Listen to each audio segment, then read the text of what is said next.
ఎక్కిస్తురేమో అనే ఉద్దేశంతో పిడికెడు మంది అనుకుంటుందా గద్దెను ఏలే రాజ్యము, ఇచ్చిన మాట తప్పుకుంట బోయలకు చేచెను మోసము, చిచ్చులు పెట్టి విడగొడుతుందా స్వార్థం కోసం రాజ్యము, గద్దెను కూల్చే బలముందన్న మాటను మరిచిందా కులము, అరవోట్లకు సీట్లకు అమ్ముడు పోతే ఎస్టీ హోదా ఎట్లా వస్తది, మనలో మనమే ఐక్యత వీడితే బోయల బలము ఎట్లా తెలుస్తది, అరే బోయల గుంపులు ఏకమౌదము, నాయకుల నిలదీసి అడుగుదాం, ఇయ్యకుంటమన సత్తా చూపుదాం, పోరాటంలో వీరులౌదము, బోయన్న తిరగబడేటి సమయం ఎదురా, బోయన్న సింహమూల గర్జించి దూకరా, బోయన్న మానిస బతుకులు వీడుదామురా, బోయన్న మరిగీసి ఇక పోరు చేయరా, కొత్తగా మేము అడుగుతున్నామా, మీ ఇంట్లో సొమ్ము గుంజుతున్నామా, ఏళ్ల కింద తాతల త్యాగాలు ఒరిగిన వీరుల నెత్తుటి మడుగులు, వేల కొలదిగా పుస్తెలు తెగిన ఆడబిడ్డల చీకటి చరిత, నమ్మిన మాటకు ప్రాణాలిడిచి చంపుకున్న మా మూర్ఖపు ఘనత, అరే సొమ్ము చేసుకొని కొందరు గులికిరి అమ్ముకుంటున్నట్టేట ముంచిరి, ఎస్టీలున్నా మమ్ముల మార్చిరి, రిజర్వేషన్ల దూరం చేసిరి, అందుకే తిరగబడేటి సమయం ఎదురా, సింహమూలే గర్జించి దూకరా. ఏం చేస్తారు ఇప్పుడు? ఎన్నికలప్పుడు గుర్తుకొస్తాము, గెలిచినాక మీ గడప దాటము, ఓటు బ్యాంకు గాని గణపడతాం. జిల్లాలు 13 జిల్లాలకు గాను 5 జిల్లాల్లో ఎస్టీలుగా కొనసాగుతూ మిగతా 8 జిల్లాల్లో బీసీలుగా కొనసాగుతున్నటువంటి వాల్మీకి బోయ జాతి కేవలం దేశంలో ఎక్కడా కూడా లేదు, అది కేవలం ఆంధ్రప్రదేశ్ లో ఉంది. ఇంకోటి ఏంటంటే ఈ 60-70 ఏళ్ళ నుంచి మేము కొత్తగా ఏమీ అడగడం లేదు, పునరుద్ధరించండి వాల్మీకి బోయలను పునరుద్ధరించండి అంటున్నాము. మేము 1956 నుంచి 76 వరకు కూడా ఇదే రాష్ట్రంలో ఉమ్మడి మన ఆంధ్రప్రదేశ్ లో ఎస్టీలుగానే గుర్తించినారు. కేవలం అప్పుడు ఉన్నటువంటి నీలం సంజయ్ రెడ్డి ఈ వాల్మీకి బోయ జాతి రాయలసీమలో అత్యధికంగా ఉన్నారని చెప్పి ఆయన రాజకీయ కుట్రపూరంగా మేము వాల్మీకులు ఎస్టీలుగా ఉన్న వాళ్ళని బీసీలుగా చేశారు. ఆనాటి నుంచి ఈనాటి వరకు అనేక పోరాటాలు, అనేక ఉద్యమాలు, అనేక నిరసనలు, అనేక గర్జనలు చేసినప్పటికీ ఈ ప్రభుత్వాలు కేవలం వాల్మీకి బోయ జాతిని ఓట్ల పూర్వంగానే చూస్తున్నారు తప్ప ఏ విధంగా కూడా చైతన్యపరచడం లేదు.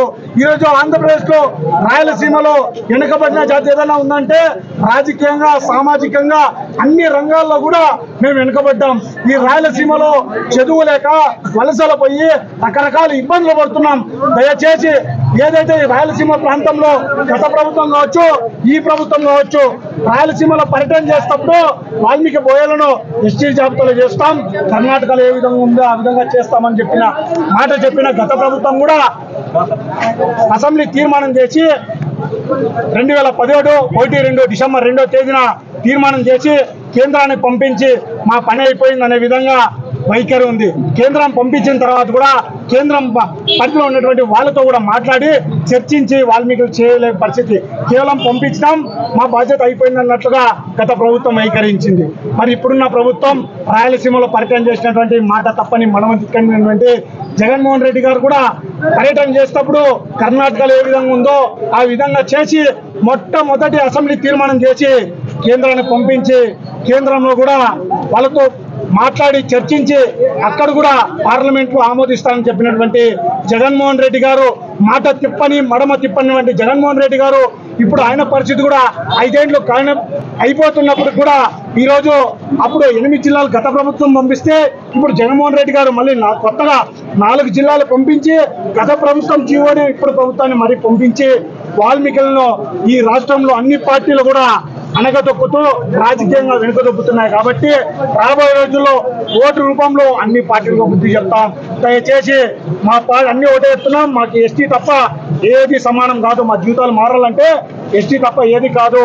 అలాగే ఇక్కడ రాయలసీమలో ఉన్నటువంటి నాయకులు కూడా సమితి న్యాయం చేయాలని అన్ని పార్టీలు కూడా డిమాండ్ చేస్తూ ఈరోజు వాల్మీకి న్యాయ మహాపాదయాత్ర ఆదోని నియోజకవర్గం పెద్దతుమ్మలం నుండి ఆదోని కలెక్టర్ ఆఫీస్ వరకు ఈ పాదయాత్ర వాల్మీకి పెద్దలు పార్టీలకు అతీతంగా సంఘాలు అన్ని కలుపుకుంటూ పల్లె పల్లెన మండలాల నుంచి వచ్చి ఇంత పెద్ద ఎత్తున కార్యక్రమాన్ని జయప్రదం చేసినటువంటి ప్రతి ఒక్క నాయకులకు పెద్దలకు అన్నదమ్ములకు అందరూ కూడా నా పాదయాత్ర తెలియజేస్తున్నా. నా పేరు వాల్మీకి సాహిత్య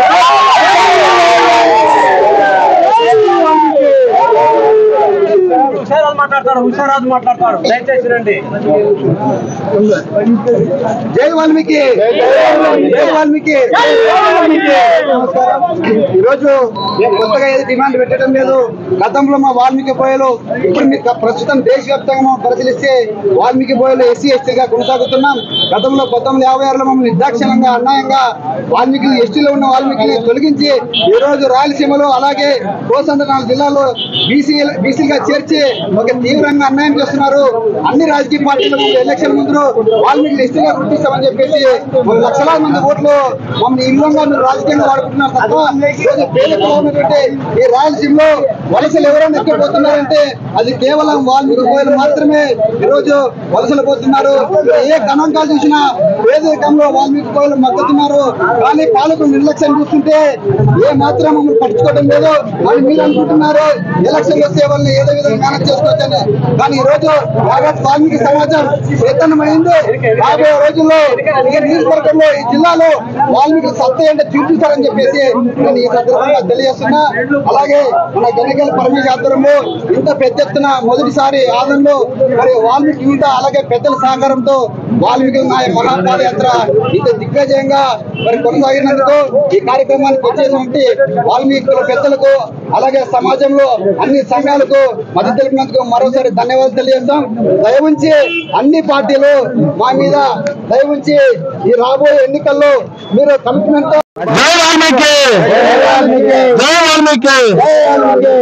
వాల్మీకి బోయ కుటుంబ సభ్యులందరికీ పేరు పేరున ధన్యవాదాలు తెలియజేసుకుంటా ఉన్నాను. ఈ రోజు పెద్ద తుమ్మలం నుంచి ఆదోని సబ్ కలెక్టర్ కార్యాలయం వరకు వాల్మీకుల మహానాయ పాదయాత్ర చేపట్టినటువంటి బృందానికి అలాగే ఎన్ పరమేష్ గారికి వారికి పేరు పేరున ధన్యవాదాలు తెలియజేసుకుంటూ ఈ సందర్భంగా ఈ రోజు రాష్ట్ర ప్రభుత్వాలకు కానీ కేంద్ర ప్రభుత్వాలకు కానీ తెలియజేస్తున్నది ఏమిటంటే మన రాయలసీమలో దాదాపు 40 లక్షల జనాభా వాల్మీకి బోయ కుటుంబ సభ్యులు ఉన్నారని చెప్పి ఈ సందర్భంగా తెలియజేస్తా ఉన్నాము. ఈ రోజు 1956లో మనకి ఆ రోజు ఉన్నటువంటి పెత్తందారులు అధికారంలో ఉన్నటువంటి పెత్తందారులు ఆ రోజు మనల్ని మోసం చేసి బీసీల్లో కలపడం జరిగింది. అలాగే దేశమంతటా ఈ రోజు ఎక్కడ చూసినా ఎస్టీలుగా ఉన్నాము. అలా మన ఆంధ్రప్రదేశ్ లోనే 2 రకాలుగా అటవీ ప్రాంతంలో ఎస్టీలుగా ఉన్నాము, మైదాన ప్రాంతంలో మాత్రమే బీసీలుగా ఉన్నామని చెప్పి ఈ సందర్భంగా తెలియజేస్తా ఉన్నాము. మన వాల్మీకి బోయ కుటుంబ సభ్యులు ఎవరన్నా కూడా తెలుసుకోవాల్సింది ఏమంటే మనకి మన భావితరాల భవిష్యత్తు కోసము ఆర్థికంగా సామాజికంగా అలాగే మన పిల్లల భవిష్యత్తు బాగుపడాలంటే ఎస్టీ సాధనతోనే ముడిపడి ఉన్నదని చెప్పి ఈ సందర్భంగా తెలియజేస్తూ ముఖ్యంగా ఏమిటంటే ఏ పార్టీ కానీ ఏ సంఘం కానీ పిలిపించినా అన్ని పార్టీలు హోదాలు స్థాయిని పక్కన పెట్టి అందరూ ఎక్కడ కూడా అందరూ దీనికి పార్టీలు మన యొక్క వాల్మీకి జాతి కోసము ఏ కార్యక్రమం నిర్వహించినా పాల్గొని విజయవంతం చేయాలని తెలియజేస్తూ ఈ రోజు భారతీయ జనతా పార్టీ కేంద్ర ప్రభుత్వంలో ఉంది. భారతీయ జనతా పార్టీ తెలుసుకోవాల్సింది ఏమంటే ఆంధ్రప్రదేశ్ లో మనకి ఎక్కడ కూడా సీట్లు రావు ఓట్లు రావని చెప్పి ఈ రోజు రెండు గత ప్రభుత్వంలోనే ఈ ప్రభుత్వంలోనే బిల్లులు కానీ నివేదికలు పెట్టినా కూడా నిర్లక్ష్యం చేస్తా ఉంది. ఎందుకంటే ఓటు బ్యాంకు రాజకీయం అయితే ఉంది. ఈ రోజు ఏదైనా ఇవ్వాలా చేయాలన్నా కూడా కేంద్ర ప్రభుత్వ చేతుల్లోనే ఉంటుంది కనుక భారతీయ జనతా పార్టీ తెలుసుకోవాల్సింది ఏమంటే ఇక్కడ రాయలసీమలో ఒక్క అవకాశం ఇంతకు ముందు రాజధాని విషయంలో భారతీయ జనతా పార్టీకి అవకాశం వచ్చింది, దాన్ని నిర్లక్ష్యం చేసింది. ఈ రోజు మళ్ళీ ఓటు బ్యాంక్ కానీ సీట్లు కానీ వాళ్ళకి పార్టీ కానీ ఇక్కడ నిలదొక్కోవాలంటే కేంద్ర ప్రభుత్వము వారి బృందమే ఇక్కడ పంపించి రాయలసీమలో ఎస్టీ గురించి సరైన ఇది సర్వే చేసుకొచ్చి వాళ్ళ బృందమే నివేదిక కానీ తీర్మానం కానీ చేసుకొచ్చి ఇక్కడ ఉన్న రాష్ట్ర భారతీయ జనతా పార్టీ కూడా తీర్మానాలు నివేదికలు మనం వాళ్ళ ఏకీభవించుకొచ్చి పైకి పంపించుకొచ్చి వాళ్ళ ప్రభుత్వం ఇక్కడ చేయాలనుకుంటే అసాధ్యమైన ఎన్ఐఏ కానీ అదే ఆర్టికల్ 371 కానీ ఆయోగ కానీ ఏమైనా కూడా అసాధ్యమైనది కూడా సుసాధ్యమైన చేసే చరిత్ర బీజేపీకి ఉంది. ఈ రోజు ఆంధ్రప్రదేశ్ లో భారతీయ భారతీయ జనతా పార్టీ ఏదైనా పార్టీ మనుగడ సాధించాలంటే వాల్మీకి బోయల్ని ఎస్టీ బిల్లు ఇచ్చికేసి వాళ్ళు ఇక్కడ పార్టీగా నేను ఈ సందర్భంగా ఛాలెంజ్ చేస్తా ఉన్నాను. ఇక్కడ రిజర్వేషన్ ఇస్తే కనీసం 12 నుంచి 15 సీట్లు రాయలసీమలో భారతీయ జనతా పార్టీ గెలిచే అవకాశం ఉంది, చేసుకోమని దమ్ముంటే అని చెప్పి సందర్భంగా తెలియజేస్తా ఉన్నాను. ఈ అవకాశం ఇచ్చినటువంటి నాయకులకి పేరు పేరున ధన్యవాదాలు తెలియజేసుకుంటూ నా పేరు మల్లికార్జున కలబాలి బోయ.